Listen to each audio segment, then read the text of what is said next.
What's up, Tolkien Poppers? Coming at you for the first time with an audio introduction. Super stoked to share with you a conversation I had with Will, Josh, and TJ of the Systematic Theology podcast and Ryan Does of Across the Bifrost, the Mighty Thor podcast. And we have just a ton of fun sharing our memories from Theology Beer Camp's past. Some of you might be like, Nick, what's Theology Beer Camp? Well, listeners/readers, it's a place where super nerdy friends get together, day drink, talk theology, philosophy, and pop culture as we do. And it's where all of us in the upcoming conversation met and became friends. So, get ready because this year, October 17th through 19th in Denver, Colorado, we'll be drinking, and yes, it does come in pints, and hanging with each other along with some awesome guests, including Craig Boyd and others.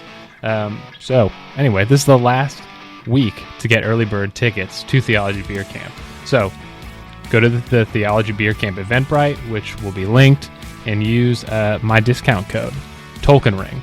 All one word, Tolkien Ring, for $25 off your ticket. So come hang out with me.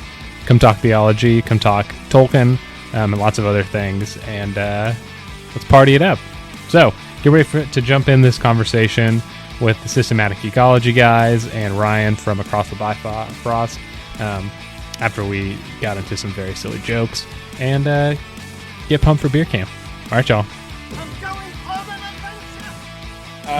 Beer camp and the innuendos. That's really what beer camp is all about. And Cindy was like, "Can I join you this year?" Oh, my God. Oh, there you go. Can I join you? You really studio time? Don't get out of here. Do you want to judge me even more than you already do? It's like, do you really want to ramp up how you see me or less than you see me? I don't know. I think Dr. Moto would become a celebrity at beer camp. 100%. For no nonsense. That's what I'm really scared take about. No shit kind of attitude. Yeah.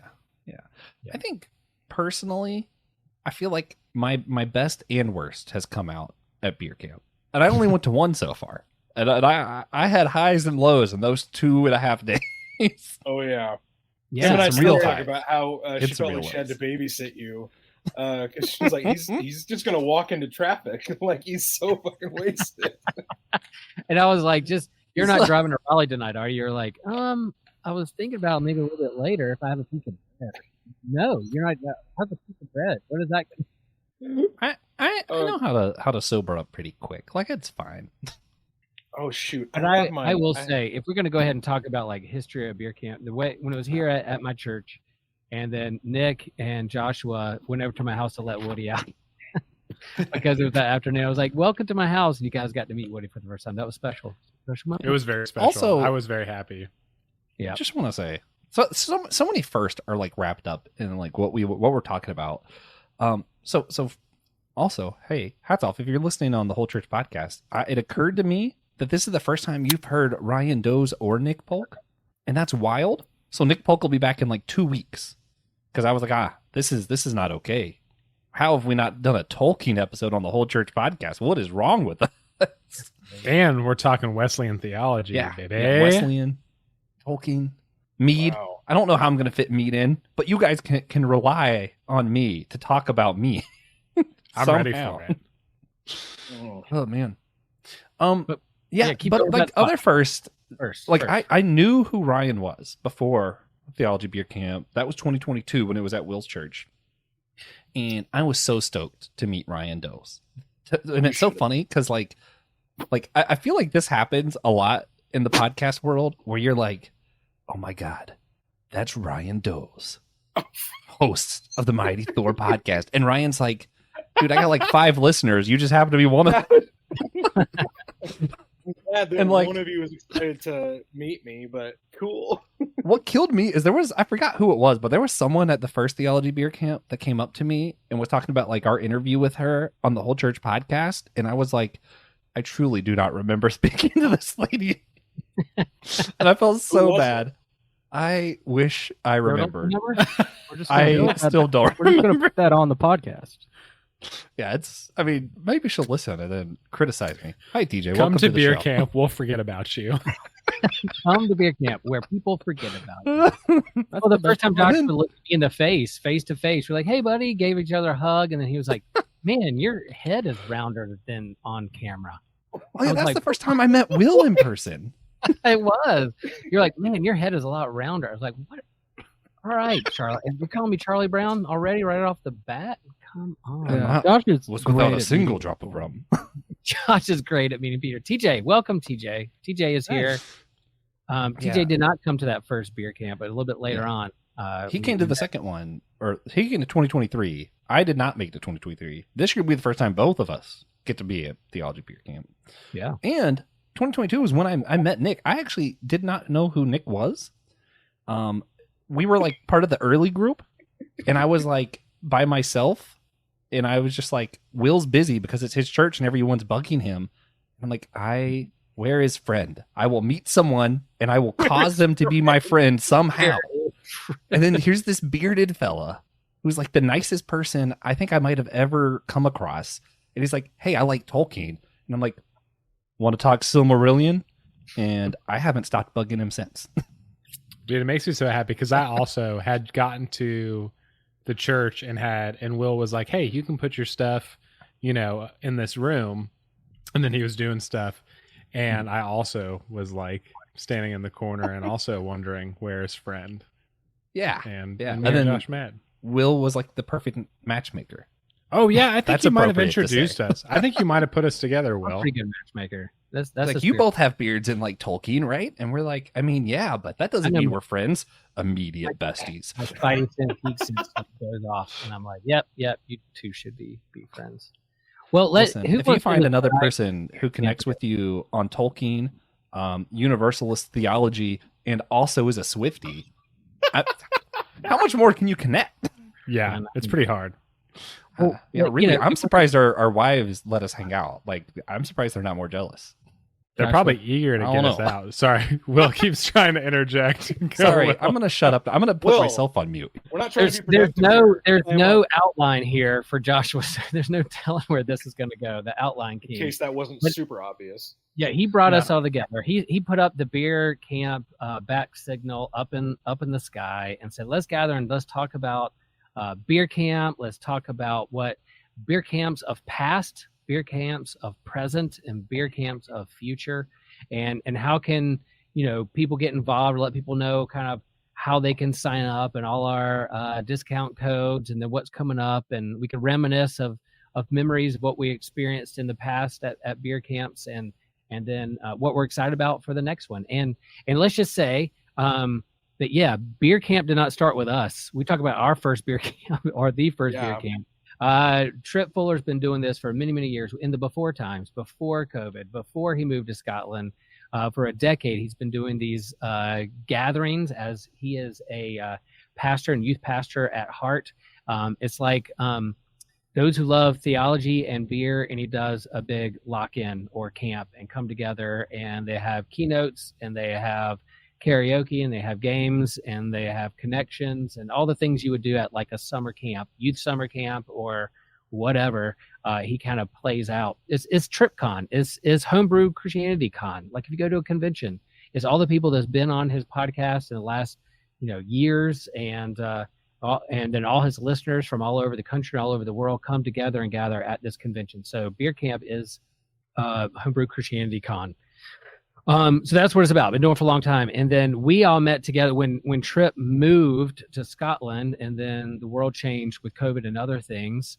We're all kind of in isolation. And I think his listener base and the theology classes he did online spiked because people were looking for that connection and looking for a way to stay connected and learn and grow and how they understand God and theology and asking the big questions. And certainly COVID time was a time we were all asking big, huge questions. And so he leaned into that and provided a space for that stuff that he's already been doing for a long time. But I think he thrived in kind of making connections and being pastoral and the teacher and professor that he is when it comes to theology. So with that wrapped up, he moved back to the States, and he was like, I need to do beer camp. It's time to do it again. Looking for a space that didn't work out for whatever reason. Then he came to me, since he lives about an hour down the road from me. Hey, would your church be able to do this? I said, well, let me think about it for a moment.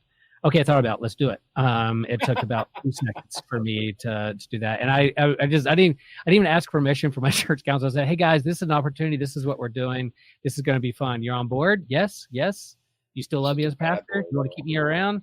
And they were like, sure. So then we did it. And it all worked out. Again, and then that was a space where it was kind of trying to figure out how to do this again, how to be together again, how to be in a building together again, and have these conversations. And there were a couple people who were a part of that who are very good at organizing and scheduling and staying on task and creating outlines.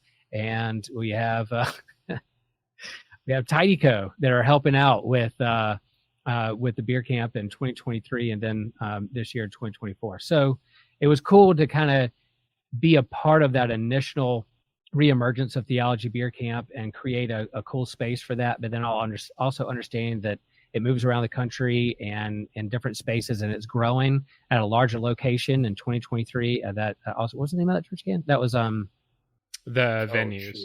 Venues, yeah, such a cool church, such cool people. They're super cool. Super great. And then it's going to be in Denver, and the dates for it in Denver, you guys remind me, I don't have it in front of me. It's October 17th through the 19th. Yeah, even a game on the 16th and maybe a day after 20th in Denver, Colorado, and we'll give out our discount codes from our podcast all around. But yeah, that's kind of a summary of where it's been, where it was, and what we look forward to. And man, some of my fondest memories were for when it was here in Theology Beer Camp at Holy Trinity because of meeting you guys for the first time. We knew each other online for a while, but being in person, but then coming back together in 2023 in Missouri was a super blast because then we lived in the same house together for a couple of days. And man, goodness, we don't want to share all the stories of what unfolded. Yeah. But and we missed Joshua at that time. So now Joshua's coming up at the next one. And so if you meet Joshua in person, now's your chance. You will not be disappointed. And he might throw a Uno reverse card, theology, philosophy, question at you at any moment. So just be prepared. I do want to ask. The house board games might be less fun with Josh there. He's really lucky. He's super lucky.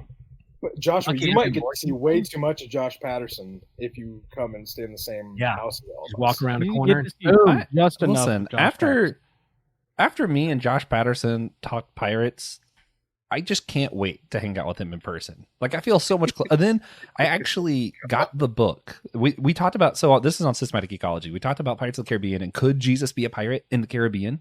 And then he recommended a book to me, and this is how I forget people. I already forgot the author, and the name of the book is Mutiny something. Will sent it to me before Josh did. Sent you first before Josh, and on that podcast, listening, you're like, yeah, I think someone recommended this book. I was like, it was me, dude. So once I get the recommendation twice, I'm like, I have to read it. And then I read it. And then I got Josh to connect me. And actually on Whole Church, we're going to be interviewing the guy at the end of July who wrote Mutiny because I just need more excuse to talk about pirates. Are you going to talk about Mutiny? Yeah. I love Josh Patterson. Oh, yeah. We're going to talk about Mutiny and some of the AI. And does AI pirate creative arts in church?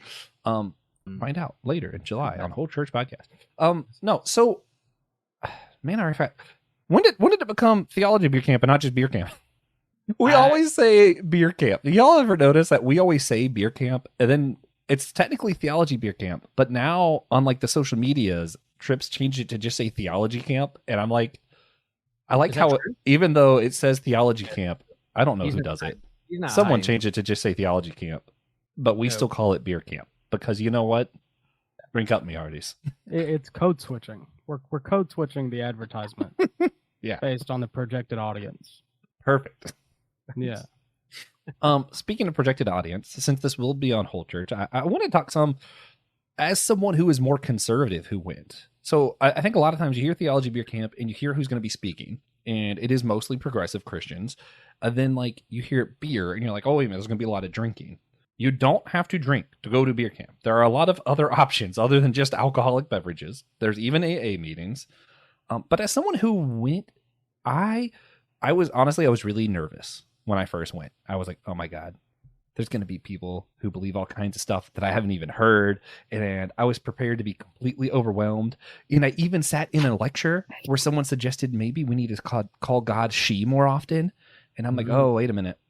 And you know what? I heard her out, and I think she might be right. And there's a lot of stuff that I was like, hey, maybe I'm wrong about. But then there's some stuff that I'm like, I think this is wrong. And I talked to people. I was like, hey, listen, I see it differently. And they're like, cool, let's talk about that. And they were very kind to me. I have never been, I've never felt more the outsider in any situation in my life. As you know, I'm a white male. I don't really have to feel like the outsider that often. I did in that situation. And I've also never had a group treat me kinder. So it's kind of like, hey, listen, you don't have to be someone who agrees with every theological point of every speaker that's going to be there. You're still going to be treated nicely. You don't have to drink. And I think it's still a worthwhile experience. Like, I was challenged. I grew a lot during that. It was a really fun time. TJ, I'm curious, since we didn't get to like experience our first time at Theology Beer Camp together, what was your first time the next year like? Did you feel out of place any, or like, were you like, yeah, no, these are my people? I was there to do a couple things. Help trip and drink. Yeah. You did those things. Yeah. That's fair. All right. Yeah. I felt right at home. Well, I want to ask you too, because you said this last year after the Missouri experience, at the very end when we had that communion service together, they were intentional about who was serving communion. I missed a communion service? Queer Unreal. Community being that those who are serving the bread and wine and having that kind of sacramental experience with those who are on the margins, who Jesus identified with and invited into his space to have meals with. You said a statement of like, I've never felt, or correct me if I'm wrong. Did you say something like, I've never felt more like the church, or the church was never expressed, or something? You had some phrase of the church or spiritual or sacramental experience that you had there. Can you share about that, what you experienced and shared? I can share that. What I probably said was that it was the most I've ever felt like a church was supposed to be. There you go. Something like that. I don't remember most of what I say. That's why I like it to hang out with people who write down the things that I say. Yeah. It's really convenient. You have Joshua creating outlines of things that you said, which is good. But I think you're right. This is what the church is and what it should be. And it gives a beautiful picture. There was a news article from the Baptist News source. Nick, do you remember who did that? It was Baptist News Today or something like that. Yeah. So I think it's like one of the most popular Baptist news outlet. And the guy, I guess, attended beer camp and wrote a glowing review. Glowing. Oh, yeah. And was sharing about all that was going on. And then there was one little comment. He said, and there was a geek stage, whatever that was, and then he moved on. And I was like, hey, I gotta make that. We got a mention, but I kind of feel the same way. Whatever that was. That's funny. And we'll talk about geek stage later, but I do think to talk about what it is and is for all people, even if you're not necessarily in the speaker's theological lane or identify everything or agree with everything with that particular speaker or group. People are there who are curious, and it's a safe space for questions and exploring, and a space for those who've been disenfranchised and hurt by the church, but still want to connect with people who ask the big questions around them. And so they listen to these podcasts on their own, whether taking a walk or walking their dog or in the car or taking trips, kind of in their own head. But then at this space, you get to see people in person and hold hands and give hugs and make connections that you never thought you would. So that's what's going on here, like you would at a summer camp, that meet somebody for the first time and then you end up becoming best friends or a partner on their podcast or something like that. So before we talk about what Geek Stage is, I'm gonna do that. The what do you call it? The Uno reverse card question. Yes, you are. I'm gonna put everyone on the spot, including someone who's not here, which I love doing. It's great practice. Everyone should do. Don't do this unless you know someone well enough that you can get away with it. Christian Ashley loves me, and he won't mind me doing this. So Christian, I think everybody here knows Christian or knows of Christian Ashley. He's currently attending a Southern Baptist seminary. Even if he is okay with drinking, he cannot drink while at that seminary because he signed an agreement. Knowing what we know of Christian, do you think someone like Christian should attend? Not that they could, like everyone's welcome, but should they? Like, would he get anything out of it? Like, he can't drink and he's going to disagree with most of the theology. What would the point? be? I think he'd get something out of it, but I don't think he'd enjoy himself. What do you mean he wouldn't enjoy himself? Not because of the drinking. Just I think Christian, he might enjoy it. He might enjoy being the most different person challenged in the venue. Yeah. I thought it was so funny so this was before I came across to Nick's side of the line on universalism. So I still was like, nah, some people just burn them forever. When I first went to Theology Beer Camp, like that's still where I was at. And it was so funny to me that like I met Nathan Gilmore at this camp. And he goes, I'm the most conservative person here. And then proceeds to tell me how he's a universalist. And I'm like, oh man, I don't belong. Nathan Gilmore needs to make a return. I love that guy. I don't get why he's not just like a staple in all these geek stage things. He's got more cred than all of us. Like maybe excluding Nick. Like dude's he's got done the work. Like it's like he doesn't believe in his own cred. We're calling you out, Nathan Gilmore. Yeah. Well, yeah, Joshua, what does that feel like? He was on a round table at the whole church a couple weeks ago, and then he did share that like he's been teaching a job change and had some medical things going on that kind of kept him out of the loop for a while. So he's been kind of on the low with some things, but he's on the upswing, and it'd be great to get him there. Nick, I want to know your answer about the Christian Ashley thing. You partner with Christian. You've had conversations about fandoms. We probably would stereotypically say there's no way he watches that, enjoys that, but does. And and even though he has like definitely he's not moved by a lot of things, but. I love that quick little reference. Beautiful, thank you. He's not moved by much, but one day I'm going to move him.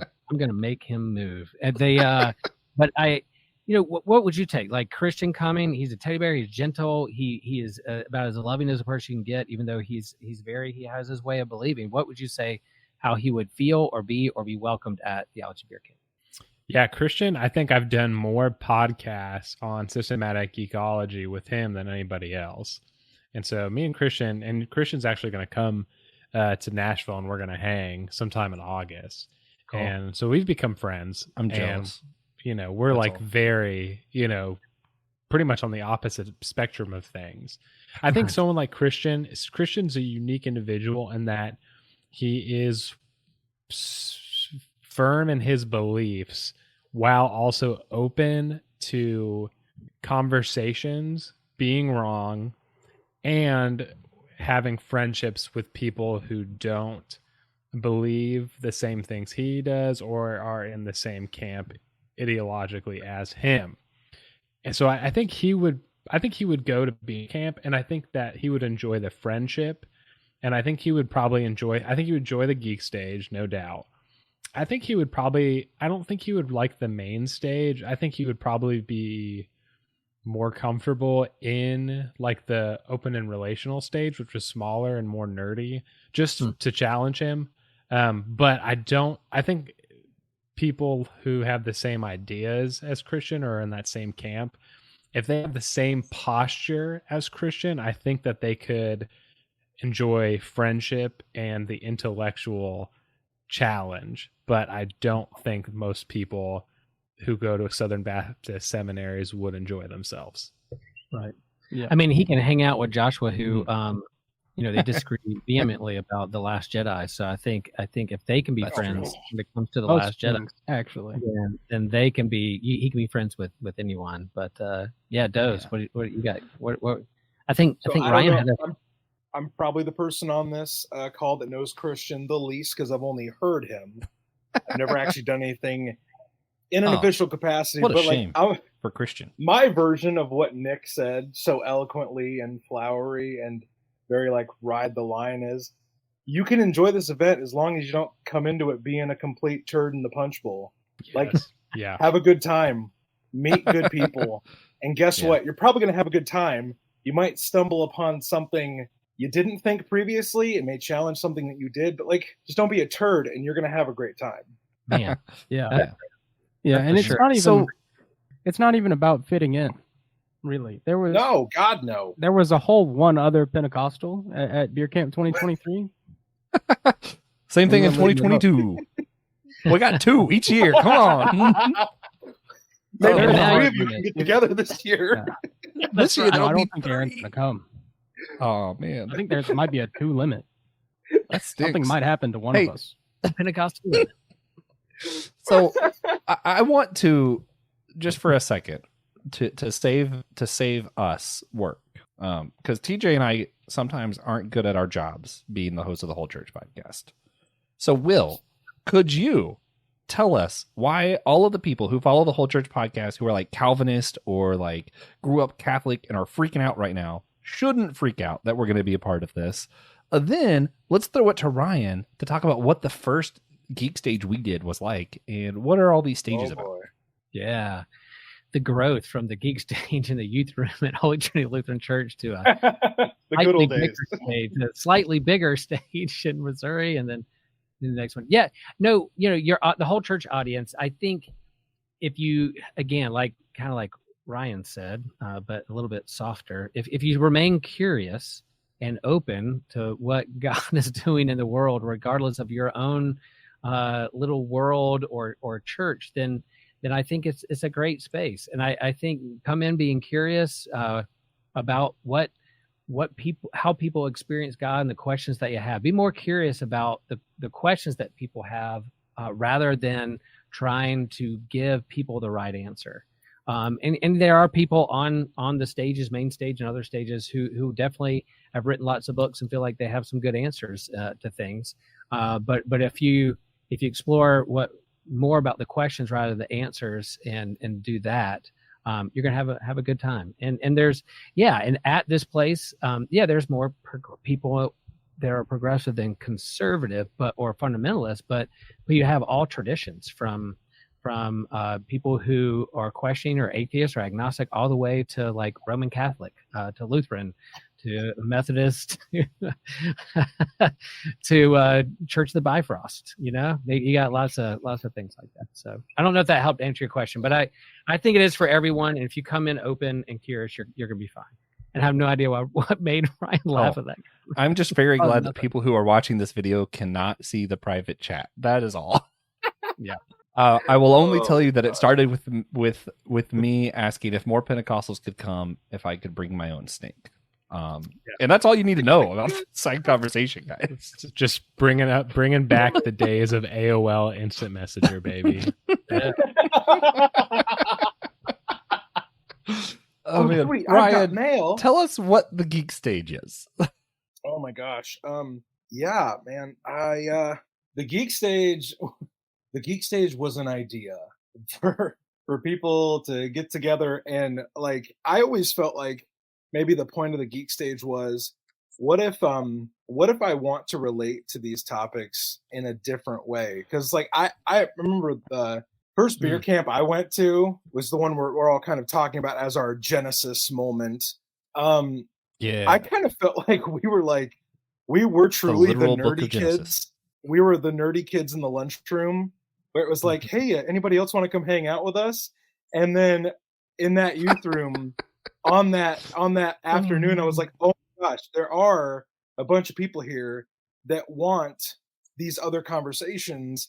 And then this last year in St. Joe, it was like, we can sustain this because people are willing to relate to these topics on different wavelengths. And, we don't have to be the smartest people in the building. But I would say we probably had one of the most enthusiastic rooms.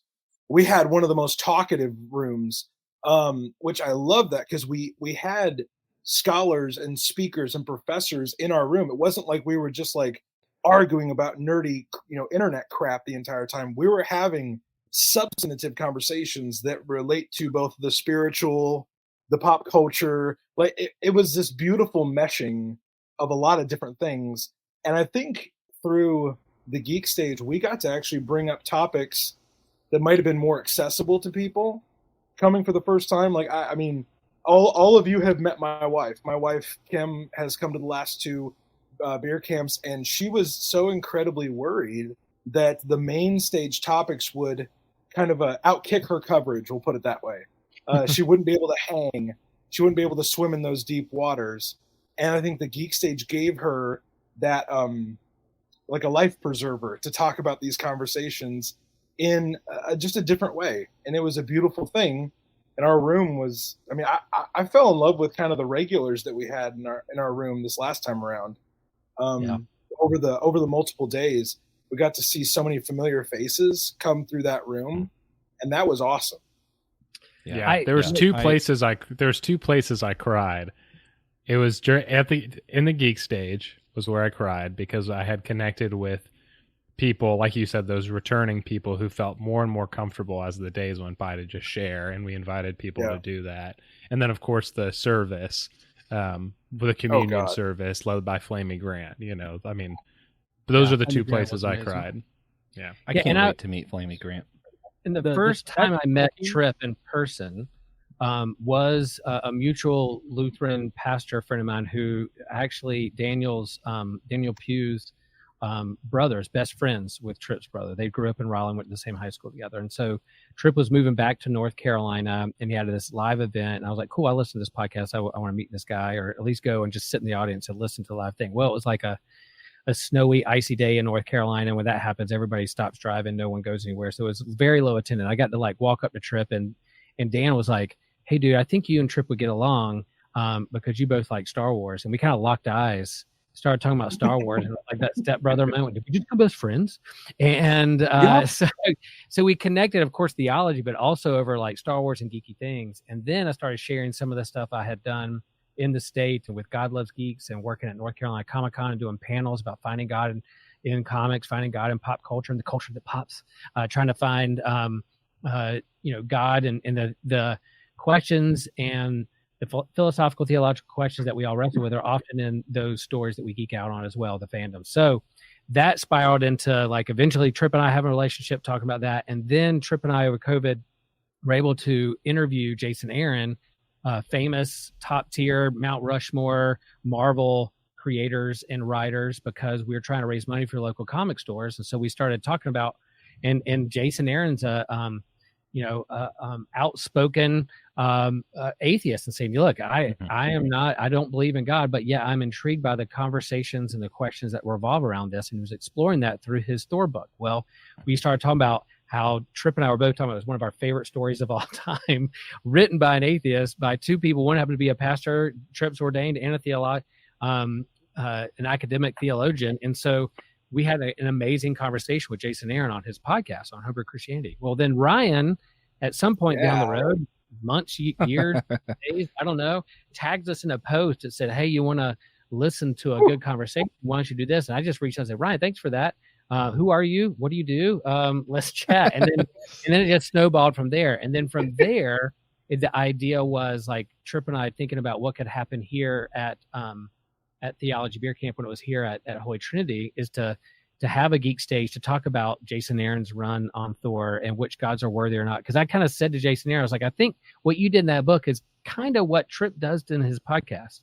He's discerning what gods are worthy or not, and what gods you should or not put your faith and trust into. And so that's kind of the genesis of then having a geek stage. And then, it was a small, mighty number. We were not the academics or main stage. We didn't have the $1 million or 1,000,000 downloads on our podcast in that little geek room. But, when Diana Butler Bass walks in and talks about she's geeking out on Columbo, we're like, yeah, heck yeah. That was gnarly.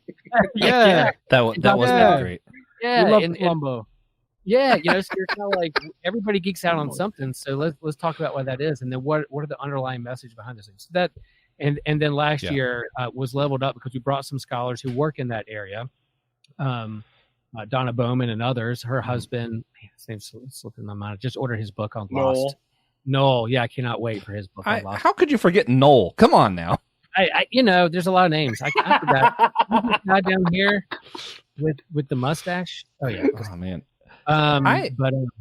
Anyway, sorry. I didn't want to step on Ryan, so I didn't come to Geek Stage, but that's some of the genesis there of how we got here and what we're trying to do. And like the guy in the news article said about whatever that was, I'm like, yeah, we can feel that too, whatever that was. But we're coming together and having some pretty cool, zesty conversations around this whatever that was. I've been storing up a lot of comments that I got to let go. I'm sorry. All right, I'm gonna go mute and let you run. Cook, baby, cook. Go off, King. Okay. So we do systematic ecology. Me, Will, TJ, sometimes Nick, very occasionally Ryan. Unfortunately, he has his own things going on. I understand. I have an upcoming appearance, though. I have an upcoming appearance, though, right, Josh? Yeah. Is it? What? I feel like yes, but I don't remember what it is. My memory is garbage. What is it? What are we doing? League of Extraordinary Gentlemen is what you asked me to do. What? That's right. I forgot about that. It's going to be so fun. That's going to be so much fun. Okay, sorry. Ryan, I learned that he schedules texts in months in advance to be sent to us. So if that's you part of this recording, technically. Yes. I have a text that's going out to all of you guys at the end of July that I can't wait for you to get. Dude, anyway, I learned about that today. Okay, can I? From this point on. The only schedule that Josh manages is mine. Okay? He doesn't have time to worry about his own. He can't remember it. That's true. Christian earlier today was going to do a podcast with TJ at 4:30, and I told Christian, TJ's busy. Sorry. It's pretty funny. It was pretty entertaining. And I'm glad you don't get mad at me, because I do just take these liberties. I'm like, I really think that TJ just forgot, and he's okay with me just telling Christian that he's busy. All right, Joshua, stored up comments. Stored up comments. A lot of this is really just about like what systematic ecology is and how it spun off of the Whole Church podcast, but I think it's worth noting some of the stuff. So Ryan actually, I think, was the one who talked about how like sometimes the geek stuff makes it just more accessible. So what's interesting to me, I'm coming to a point eventually, but let me build to it. We started systematic ecology originally. Really, all it was that we wanted to think deeper about this geek stuff. And I, as the person who's like the whole church guy, who's like ecumenical stuff, and hey, can the church actually get along? Even though there's people who think that we should have communion served by queer people, and people who think that queer people shouldn't be in the church. And I'm like, this is hard. This is a hard question. This is what we've been wrestling with for years on the Whole Church podcast. It's like, how do we have church unity when there's so much disagreement? Will comes on, talks about Star Wars. And it's easy. Like, not that it's easy, but it's like, man, it's a lot easier for me to convince someone like Christian. Again, we're just going to keep using Christian as our conservative go-to guy. And Nick to come together and talk about Buffy the Vampire Slayer than it is for me to be like, hey guys, what if we just talked about theology and got along because we love Jesus? It's easier to, hey, we love Buffy the Vampire and let's build from there, because that's like a low stepping stone. And that was like for me, a lot of it started as like an ecumenical work that systematic theology became. And then it became more about like, let's actually answer the questions these IPs are asking, right? Because a lot of the times, the stuff that we watch, the stuff that we consume, the comics we read aren't trying to preach a message to us. A lot of times they're asking us questions about like, what does it mean to be human? What does it mean to be a hero, to be a villain? Who is worthy of Thor's hammer? Like a lot of the stuff is like questions. So systematic theology kind of evolved from me going, hey, ecumenical work, into more of like, hey, let's answer these questions. Let's actually wrestle with what the IPs are talking about. Not just shove Jesus into it and not just use that as an excuse to get along, but actually address the questions that the pop culture is asking. And then very, very recently, we did an episode on Taylor Swift's newest album. And it was really good. It was a great album. TJ's wrong. Sorry, TJ. But I forgot that TJ has access to the soundboard. We did this episode, and very recently I've been messaging someone who's really close to me, like, hey, I love this album too, and I didn't have words for why it connected with me. And then I listened to what you guys talked about, and now I know. And then telling me all this stuff about like their personal life and like how this is how it connected to me, and here's where my life is right now. And then that leads into questions about Jesus, questions about God. And we're not trying to do a bait and switch. We don't do this because we're like, hey, at the end, we could tell you about Jesus. No, we're trying to actually answer the questions. And a lot of times, like Taylor Swift stuff is addressing the human condition, specifically usually around relationships, which is something everyone deals with at some point in their life, right? Like, so having these conversations led to something deeper that was more accessible than just, hey, let me tell you the good news of Jesus Christ on the cross. Rather, hey, let me tell you how Taylor Swift's message spoke to me and what that meant to me as someone who's gone through this stuff with Jesus. And then that kind of bridged this gap and allowed us to have deeper conversations than what we would have been able to have otherwise. So that's like that accessible thing. I think that's what like we're talking about. Like, it's not just going back to like what Ryan said, like, it's not just hey, we're having geeky fun. Like, it is that. Honestly, it is that. Sometimes it's just fun to tell everybody you're wrong about She-Hulk. But it's also like more than that, because like we're able to open these doors to conversations of like, hey, wait a minute, we really wouldn't be okay with someone treating Kamala Khan the way that a lot of our politics are treating the Islamic community, right? And how do we address that as Christians? And man, that opens the doors to some really wild and fun conversations I don't think we can get to otherwise.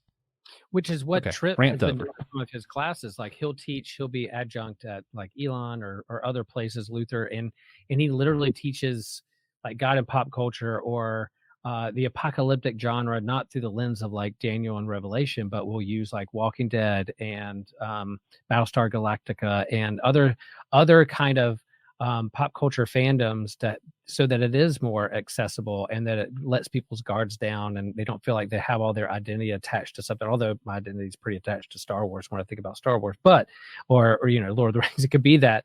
It could let's just say it's not all like roses and fun in fandom too. There's a lot of toxic fandom and a lot of gatekeeping when it comes to that kind of stuff too. At Comic-Cons could be pretty clicky just as much as it can any kind of church. And I've learned that walking in those spaces and doing panels and hearing people's conversations and stuff. So yeah, people are going to people, humans are going to human. And so those same things, stuff that we wrestle with in church are happening in other kind of subcultures, pop cultures as well. So anyway, but Tripp was already doing that even before, we started doing it in systematic geekology and in Theology Beer Camp. They just kind of merged together and we're doing similar stuff. And so why not kind of join together and do some good work together with that? So wanted to share that aspect of things too.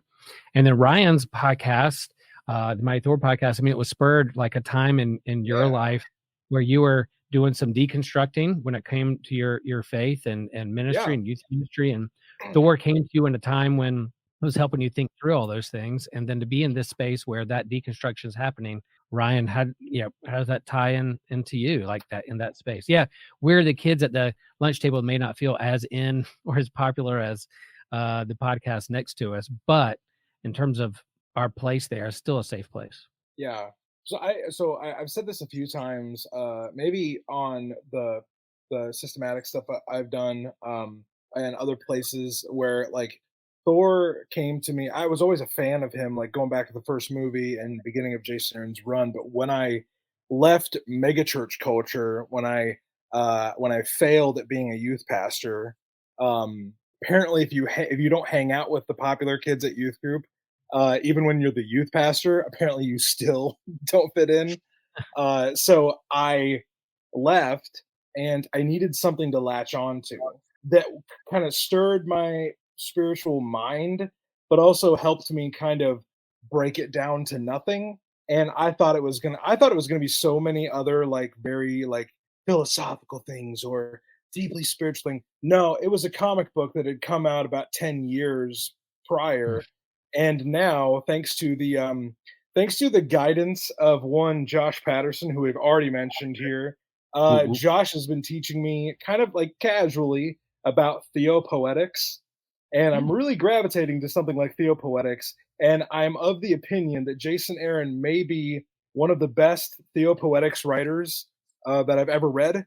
To talk about, like, he's an atheist, confirmed, firm in his belief, atheist, who writes about spiritual themes, maybe the best that comics has seen. And that really resonated with me. And when you guys interviewed him a long time ago on Homebrewed, I was like, oh my gosh, I don't have to just, consign myself to like, well, I'm a conservative who believes conservatively. I'm a progressive who believes progressively. What if I don't know? And what if I'm okay with not knowing? What if I don't need to be confirmed in my belief? And that's where, like, Josh is really helping me understand theopoetics and stuff right now. That's been really helpful. But that's something I would not have been able to tell you. I went to 5 years of Bible college and never heard the word theopoetics. And thanks to my connections through Beer Camp, I know about that, and it now resonates with me as someone who's about to turn 34 this year. I feel more spiritually stirred than I have been in the last 20, 25 years of my life. So like it doesn't have to be either or. It can be it can be a third option. It can be a different path forward. And I think Beer Camp has helped me discover that path forward. It started with a silly comic book, and now it still involves silly comic books, but I now have a host of friends that help me forward. And that is incredibly valuable and rare. And Beer Camp is a big part of that. Yeah. Man, I love Josh Patterson. Yeah, Josh Patterson's so Yeah, cool. He's going to be on so- Whole Church soon, too. You know, the first time I met Josh Patterson digitally was to talk about beer with drinks with Tejas. And the first time I met him in real life was at Theology Beer Camp. Anyone who every Yeah, encounter I've had was beer is a good person. I enjoy Did that. you guys share a bunk bed? I think you guys did. Yeah, we did. Hey, I want to so first I want to say Ryan's right. That's one of the best comic runs, just period, is Jason Aaron's Thor, and God, it's so good.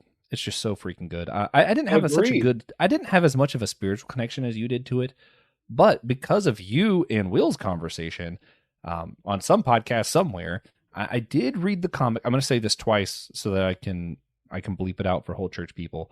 I did read the God Damned comics for Whole Church people. I did read the God Explicit comics.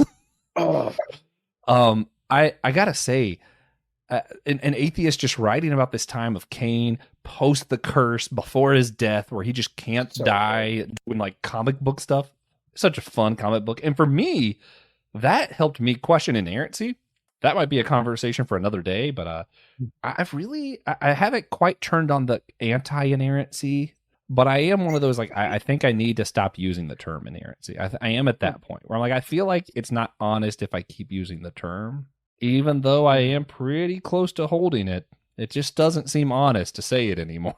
Yeah, you can't be a semi-inerrant. High view of Scripture, even if I do have a very high view of Scripture. That with that word as a part of your own spiritual identity. So you have permission to do both. But one thing I did want to open the doors into this, because like this is something for me. I wasn't at last year's beer camp, and I got so stinking excited. Like I got like butterflies excited. Like my stomach turned because at the end of beer camp last year, Theology beer camp, sorry.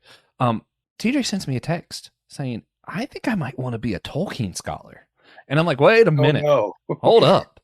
That for me, I don't know why, that made me so excited that something that happened at Theology Beer Camp, even though I wasn't there, made TJ think, nah, I love this Tolkien stuff. So TJ, first tell me about like what inspired you to send me that text, and then Nick, talk Tolkien for a bit. It wasn't a scheduled and then I'm probably going to have to leave. Right? No, it was really... So, is anyone familiar with the theoretical center of the universe? Supermassive black hole? Yeah. So, that is basically Nick. And just being around Nick for so many days straight and realizing, like getting back into talking about Tolkien, I was like, man, I want to be like this guy so much. That's fair. Like, I should Nick's gravitation was just overwhelming.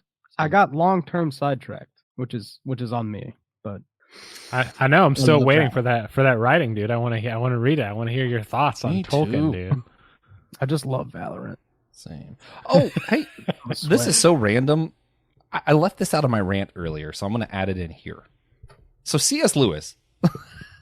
Listen, we mentioned Tolkien. It reminded me of C.S. Lewis. Jesus. C.S. Lewis writes, and this is something I really enjoy. He talks about like the power of imagination.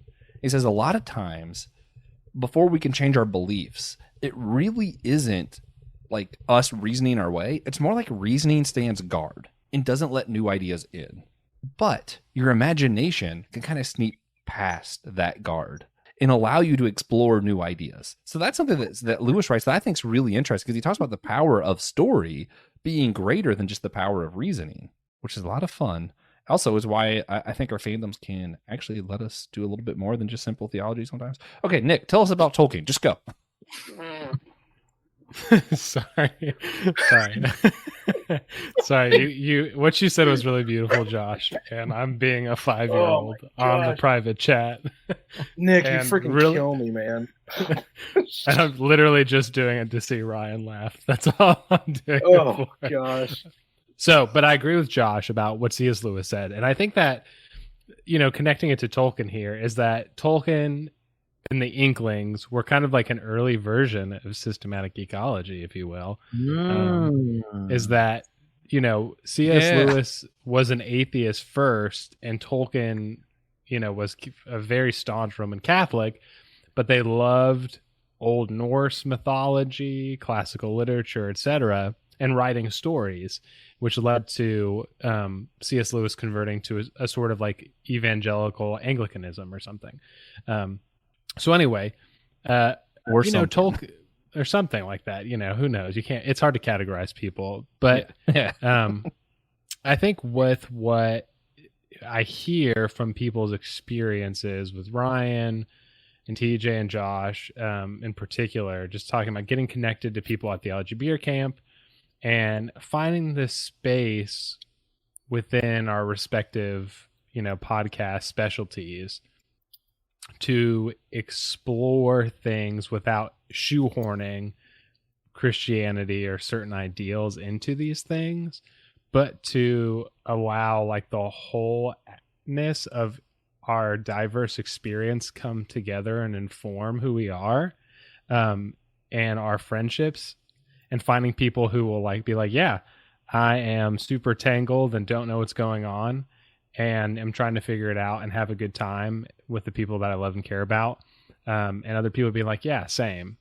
And I think that's part of why I love Tolkien and have connected this to theology, and even done stuff with Tripp and tried to take some of my own theological experience and bring it into Tolkien, is because Tolkien's world is like that, right? C.S. Lewis, there's a little bit of a Jesus lion in there, a little more complex than that. But Tolkien kind of says, yeah, I'm Catholic and my world's Catholic, but you don't need to be a Catholic to enjoy it. You know what I mean? So it's kind of similar how Middle Earth can be a playground for creatives.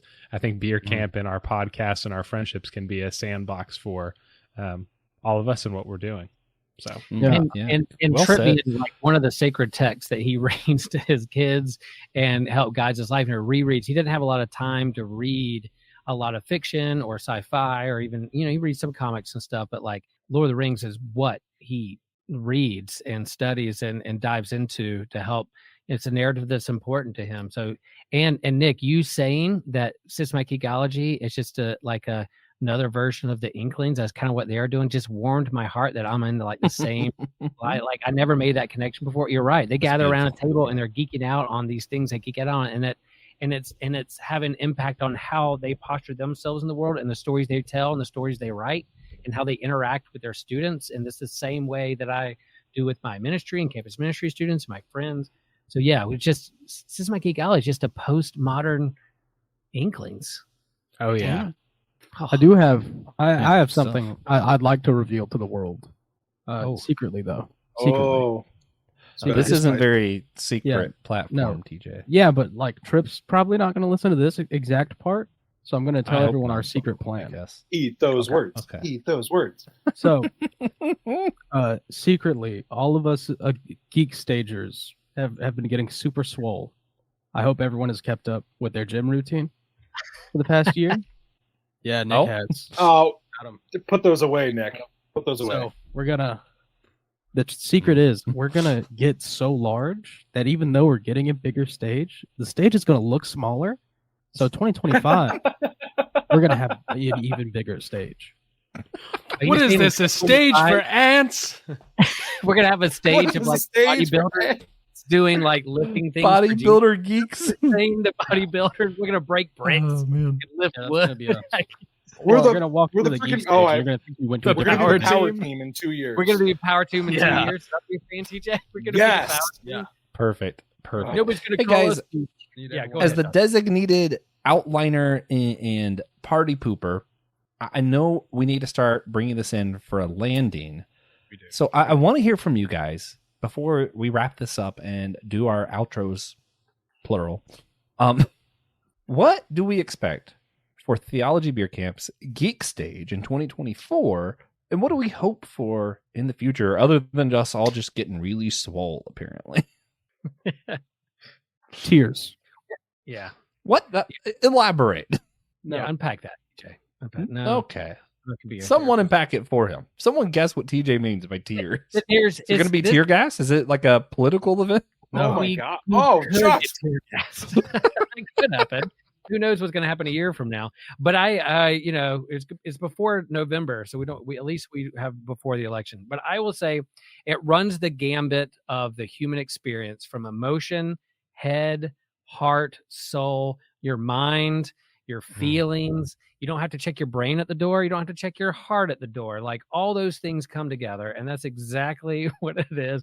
You can bring all every organ you have, Ryan, you can bring to systematic. Dang it. I thought you didn't see that. No. What? This is going on sorry, YouTube, Ryan. What do you mean? Sorry. It's emotional. It's also it stimulates your mind and what you're thinking. So all that comes together. And yes, there's like, this is the best of homebrew Christianity, kind of the people who's been on his it's like, when a band goes on tour, Foo Fighters goes on tour, they're going to play some of their new stuff, but they're always going to play their classics. And so you're going to hear Tripp say some of the same phrases he says on his podcast live in person, but you're also going to have some new guests or people that he met over the last year.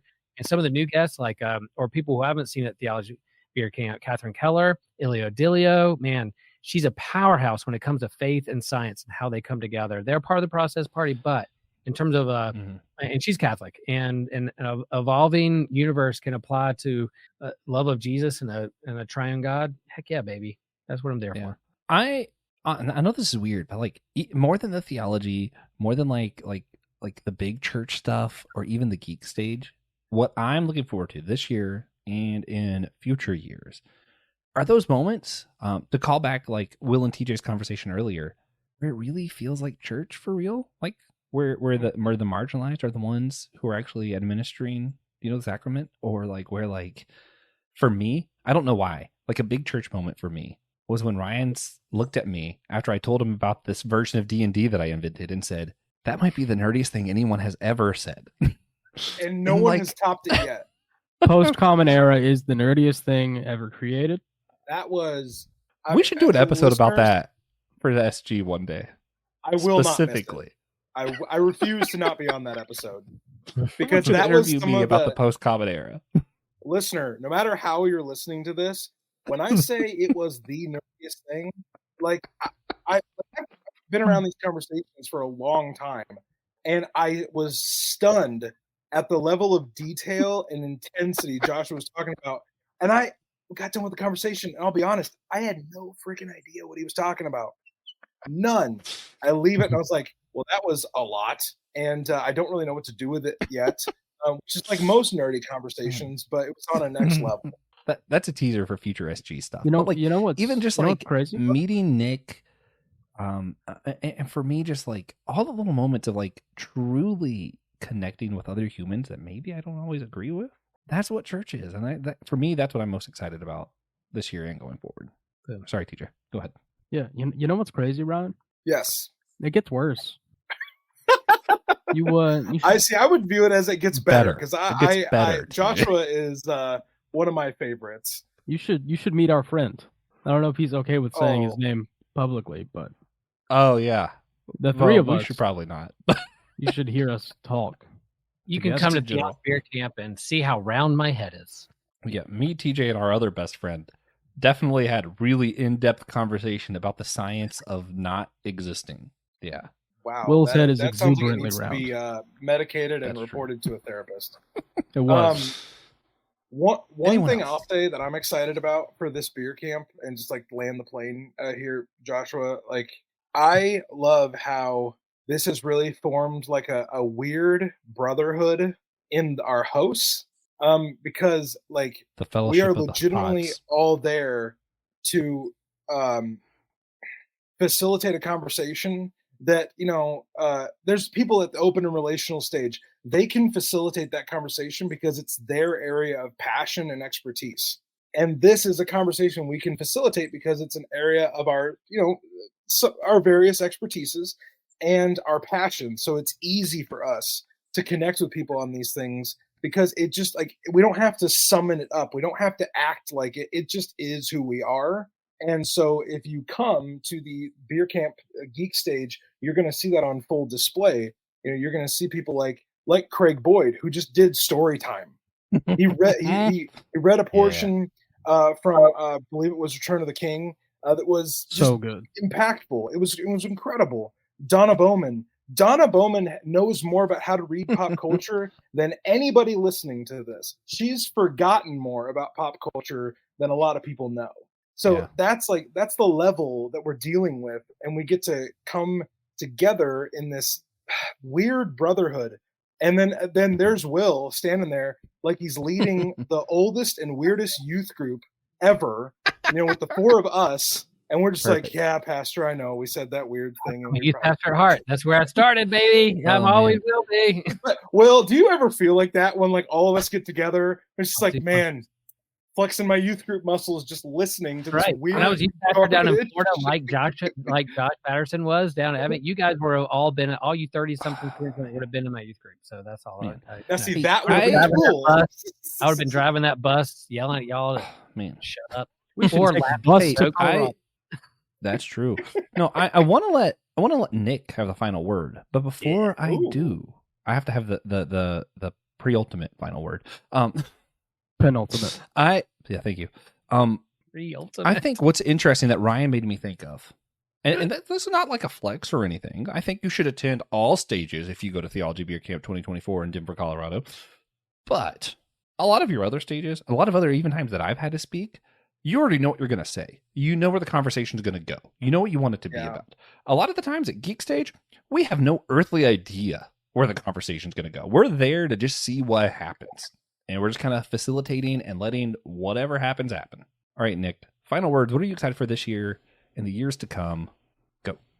I'm just excited for more friends, more conversations. One of the things that our stages has a unique privilege in doing is facilitating those conversations, not just with our, our keynote speakers, like Craig Boyd and Travis, who did Star Wars, and James McGrath. And awesome talk. But just great stuff. But just even passing the microphone to the crowd, and because we're not dealing with sensitive subjects like, did Jesus really raise from the dead historically? People don't get as pissed off.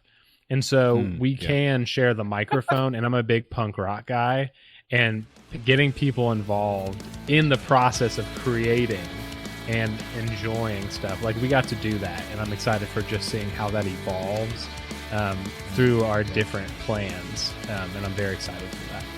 And even just and also staying in a house with everyone again will just be amazing. Yeah.